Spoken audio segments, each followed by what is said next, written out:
Megan. And I'm Kira, and we're the voices behind Two People, One Question. Today our question is, why do people harm animals? And our bonus question today is, what type of animals suit which personality? Now, I want to give you a quick warning. There will be some subjects in this video that some people might not be comfortable with. So if you don't want to hear any of that, then just move forward to our bonus question. Yeah. Now, Kira. Yes, Megan. Why do you think people harm animals? Well, one of the reasons why people harm animals is obviously for food. So the majority of people, so a high percent of people in this world eat meat, and that's obviously animal, so or like meat and fish. Whereas some people are vegetarian and vegan, and some of the reasons for that is because they don't like people harming animals. But yeah, that's one of the reasons, is to get food. Yeah, they also harm animals to protect livestock then to get food, because there'll be stuff like foxes or coyotes who come and try and come kill their sheep, cows, or other animals on their farm. Chicken. I used to have chickens in my old school, and they were killed by foxes. Well, one of them was. We fed them spaghetti. We fed them spaghetti. I remember that. That was when I went to your house. Anyway, and also on the contrary, they also kill different animals to feed their livestock. So instead of protecting their livestock, they kill to feed them. Yeah. Don't really know which animal would eat meat that are livestock. Put it in the comments if you can remember one of those, because I can't remember. Yeah. So another reason people harm animals is for clothing. So things like fur or leather is cows, right? Yes. Yeah. So things like that, like for clothing. Normally the clothing that is really like from animals is normally more expensive. So like high-end brands would have like real clothing from animals. So that's one way. You've also seen like scarves with just fox scarves or something, which is literally just the skin of a fox. Yeah, or like snake skin or whatever, or lizard skin, like shoes or whatever. Yeah, well, we're going to go into a bit of more detail in this one because we have quite a few notes, and which is trophy hunting. So trophy hunting, it isn't illegal like poaching, and it's where you kill an animal to take them as a trophy. So cutting off deer heads and hanging them on your wall. So a lot of the time, if you go to stay in an old house, normally in a forest or somewhere, if you live in a cottage or something, then when you go in there, it will often be decorated with animal paraphernalia, like deer heads or antlers, or maybe a rug with the skin of a bear or something. Yeah, well, that's because they live right out in the world, and as you said, there'd be bear rugs, and that might just be to protect themselves if they want to kill the animal.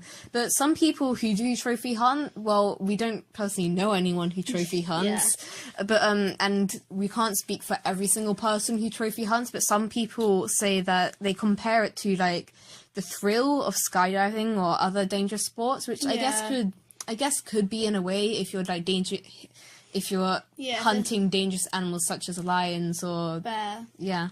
So that's kind of another way of things. But people put a lot of thought into trophy hunting to try and make it as ethical as it possibly can for what it is. Yeah, so some trophy hunters will really look into the anatomy of the animal that they're hunting to try and find where they'd be shot to be killed the fastest, to maybe not put them as much in pain as much. So all trophy hunters are not bad people. Some of them really do care about the animals that they are hunting. And well, I'm not completely sure about this, but I remember looking at the website, and there was a trophy hunter speaking, and they said that they do it, that they think it's protecting the animals more because if you don't shoot that lion and unpainfully, then it's just going to be ripped apart limb from limb by other animals. And well, I can't remember what I was going to say. I've come completely blank. So So trophy hunters claim that it's also upsetting for them when the animal dies in extreme pain. So as again, like the website that I went on, the person shot like a lion and an elephant, and it collapsed in pain because he didn't shoot it correctly, and he got really uncomfortable and really upset by the fact of that because he didn't want to hear that animal in pain. Yeah. So not all trophy hunters are people, and they also say that they do hunt animals out of love, just like how they feed them and like pet them, I guess. Yeah, it's just a different kind of way of showing your like passion for different types of animals, and like sometimes it's also like trophy hunting is also like a cultural thing. So some places will have like hunting as like a thing that people would do, like a long time ago, like hundreds of years ago, like more like Tudor-like times. Like hunting would be like a very like masculine thing, and they'd go out and they'd go and kill deer and stuff, and that would be like a way of like having like a high profile. It would just be like a thing you did in your like especially in British culture. So that would be what they do. Or for example, like shooting birds. There is like some places like around the country where you can go and do that, like for example clay pigeon shooting, where there's a couple of places in Cambridge I think where basically you can still get that same thrill and excitement, but instead you get you can have like, so because some people do it for like analytical ways of like aiming and stuff, so you can have that same thrill without actually harming animals. So yeah. Also, I can't remember if I'm remembering correctly, but back in the day, I'm pretty sure there were actual seasons for hunting certain things. Yeah.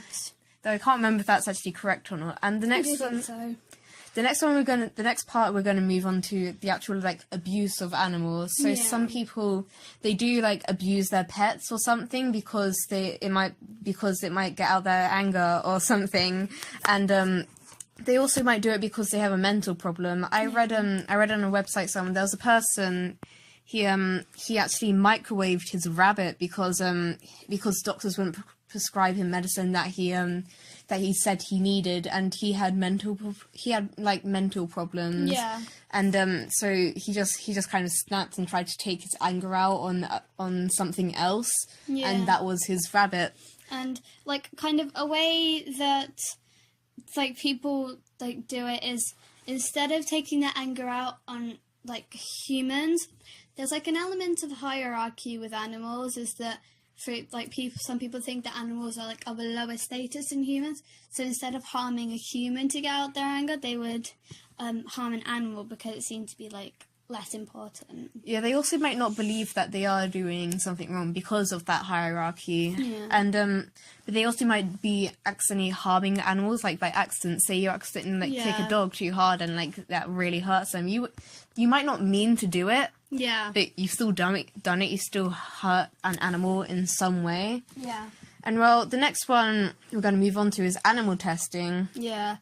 So, people believe it's justified to kill animals or to harm animals in process of testing if it's better for the humanity. So that's a way of like testing for like different medical drugs and stuff. So that's what people believe.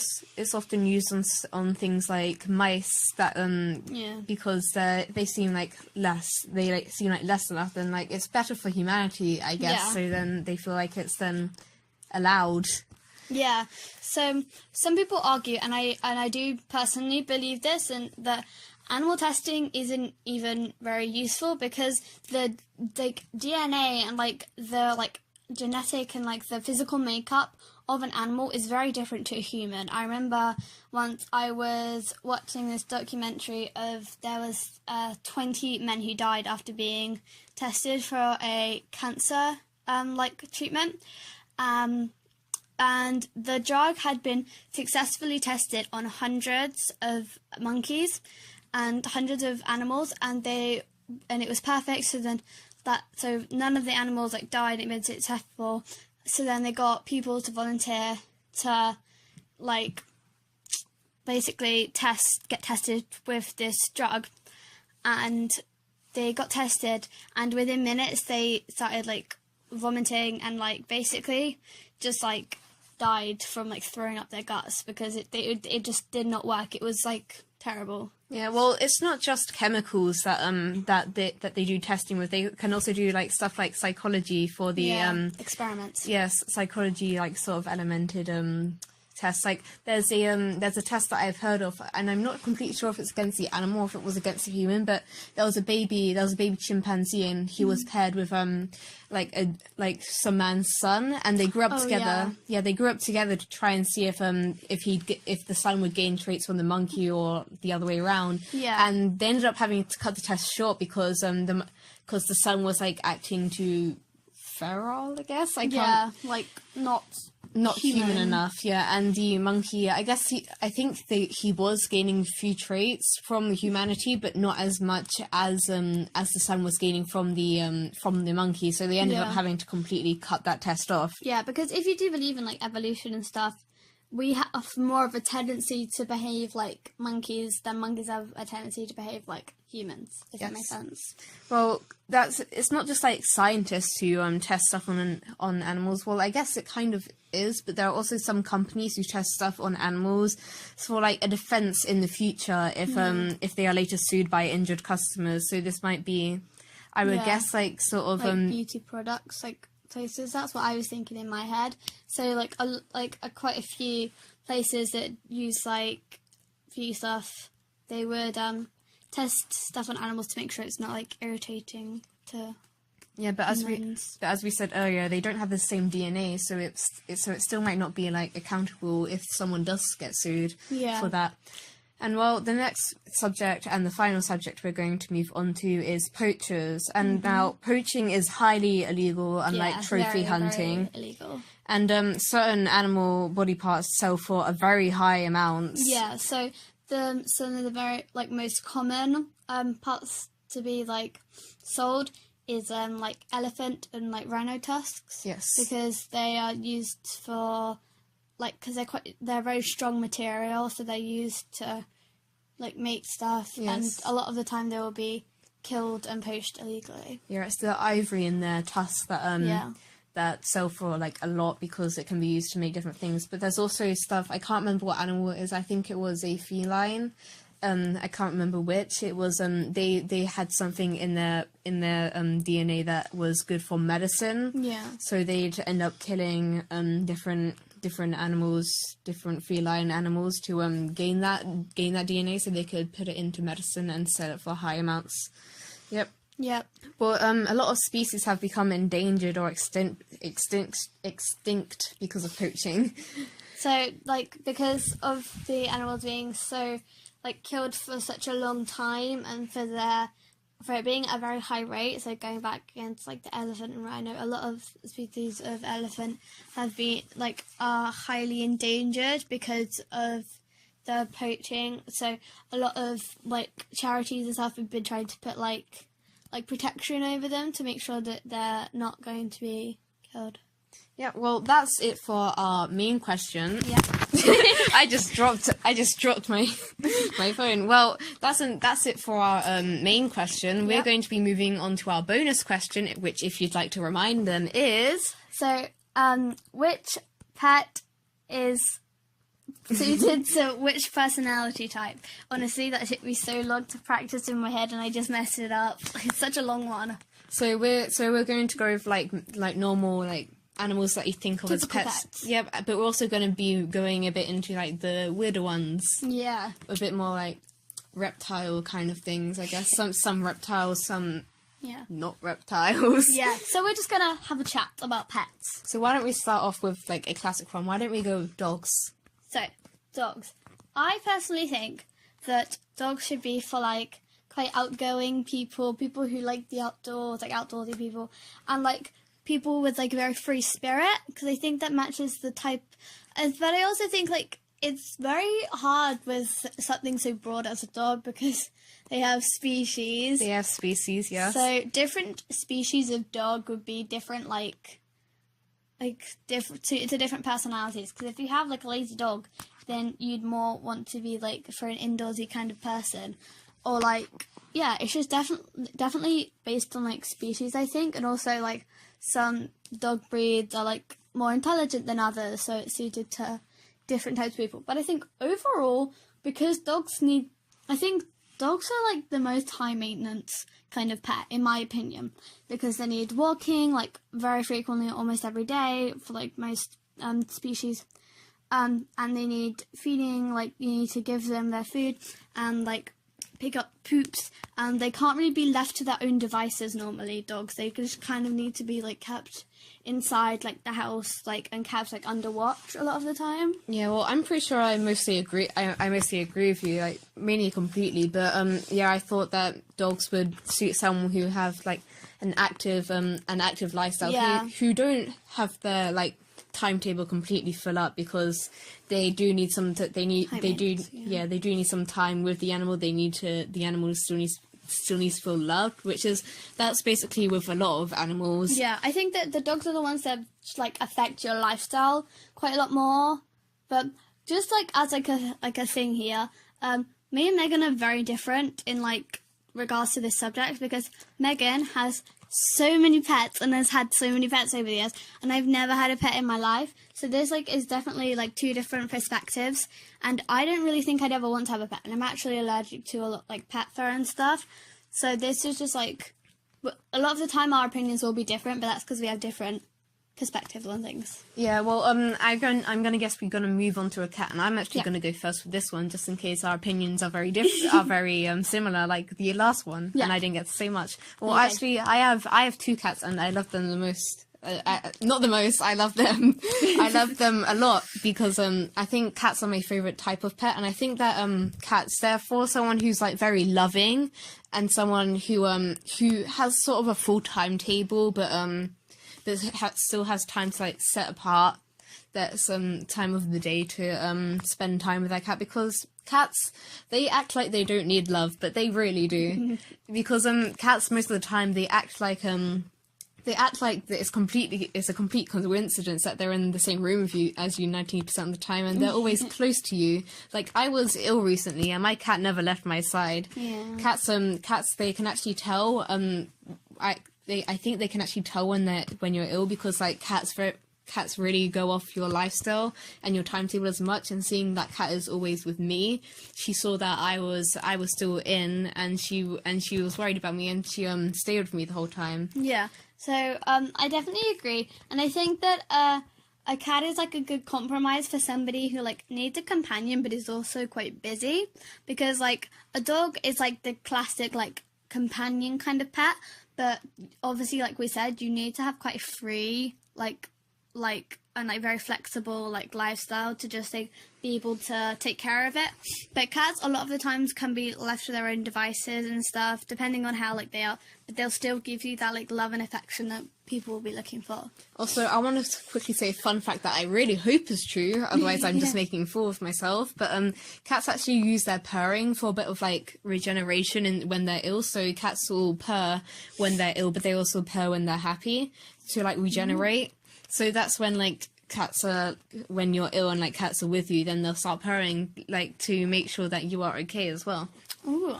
So another type of pet that I like to talk about is I'm gonna like kind of group this into one, but rodents. So basically like hamsters, guinea pigs, that kind of stuff. Yep. Guinea pigs, rodents? I don't know. Well, I'm grouping them under the same thing, but like that kind of thing. Anyway, I think rodents are mainly for younger children who are having their first kind of animal. Like, their parents trust them enough to have something more than a fish, but they're still not trusted enough for something for something as much as a as a cat or a dog. My mind went blank again, like early in the video. Yeah, I think that is more for like younger children, but it's also like a child that can be trusted a lot, because children need to be entertained all the time. So if they're not entertained, then they will just like ignore that animal, and they'll just like put it to one side and just completely ignore it. Yeah. So I think that having like guinea pigs or hamsters is a really good solution for parents with multiple children, because if you get a dog or a cat, normally you don't want to get like more than one, at least in one go, because it would be quite hard to like maintain. At least like even one dog or cat, but like two would be, or more would be even harder. But I think like having like 2 hamsters or 3 hamsters, for like one for each of your children, would be like a good solution. So I have some friends who recently got a hamster each. So that's like 2 of them. So they like, that's like what I think is a good thing about rodents, that they can just be like, kind of, you need to feed them and change out the cage, but apart from that, they're just kind of like something we can like, look, I have a pet. Yeah. Well, I'm going to move on to a slightly weirder one that I don't think many people would even class as a pet, which is a tadpole. What? Recently, my family actually got a tadpole because yeah, we actually got a tadpole like How is this the first time I'm hearing of this? like on the weekend. So it wasn't really that long ago. How dare you not tell me? I know, I'm so bad. Honestly, we see each other every day and you haven't told me. Yeah, well, we got the tadpole, but I think this is my mother went out with some children that she looks after, so I think that tadpoles are more like for people who have jobs with children. Yeah. That are always around them. It's more something as like an experiment to see how they grow and like teach other people. So I definitely think that the tadpoles, as weird as they seem, I think that they would be a good kind of like you said, like almost in my head like class pet. Like if you had that kind of thing, but just to like, because I feel like it would be quite educational and like fun for kids to like check on their pet every day to just see how they're growing up. Yeah. Well, I'm gonna move on to just one more, which, unless you want to say one. Oh, I've got one in my head that we haven't said yet. Well, then why don't you say yours first? Okay, so one I'm thinking of is, again, quite a common one, but a bunny rabbit. A bunny rabbit. Now, a bunny rabbit, I say that it would move onto the side of like children, the same with rodents, but not as much. But like not as much. I feel like there's like a clear like staging. I feel like you go have like a rodent, and then you move up to like a rabbit, and then you move up to like a cat, and then a dog. You just kind of like go up to just like as a like more and more and more to like, yeah, as you go up through the ages. And so I think a bunny rabbit is a lot more of like a child's thing to like take care of. Like, I had a bunny rabbit when I was younger, but it's also something like for the whole family to enjoy as like a whole, because you can't. I don't think a bunny rabbit is really like a personal animal. So I don't think that if somebody's looking for like companionship, then I don't think a bunny rabbit is like a good type of pet, because they normally like to just be like left alone. But for kids, they can, I think that's like, this is again quite a good one if like they want something a little bit more invested than like a rodent or something. Yeah, well, I think that's all the time we have for today's video. Well, actually, wait, no, I actually have one that I want to say. Yeah. I'm gonna go say we haven't actually said any lizards or reptiles like we said that we were. I'm gonna go with a pet that I actually have, which is a leopard gecko. Ooh. Now, a leopard gecko, it's basically like a small tiny lizard. They're very fast. They actually have a tail that detaches if they're if they feel scared, which is when it's just like an animal would come and pick them up by the tail, so they could just like detach it. And it's also where they store all their fat. So you'll never see a leopard gecko go fat, only their tail. Interesting. Yeah. So just kind of like talking about reptiles and like that kind of pet in a more like, general sense, just like lizards and stuff. Also like spiders. Oh, some people like that. No, thank you. Yeah. If you guys watched our most recent video, Why People Have Phobias, you can learn about why I'm so disgusted by that. Yeah. Yeah. So just like reiterating, like just like that kind of like lizardy pet, I think would be good for like kids, like preteens, I guess, or like teenagers, because I think it's like quite an interesting type of one. I think it would have to be with someone of like a very interesting kind of personality. Yeah. Like a very like quite reserved, I think, like that kind of personality, to just be like they'll be alone with their little lizard Yep, and it's a bit weirder, but like, who cares? That they enjoy themselves. But well, I guess that's the end of that concludes our podcast today. Tell us your opinions on the subjects we have discussed today, and if you have any ideas for future questions, please tell us in the comments. And please follow us on our Twitter and Instagram accounts. The links to both of them will be in the description box below. We hope you enjoyed, and we'll see you next time. Bye.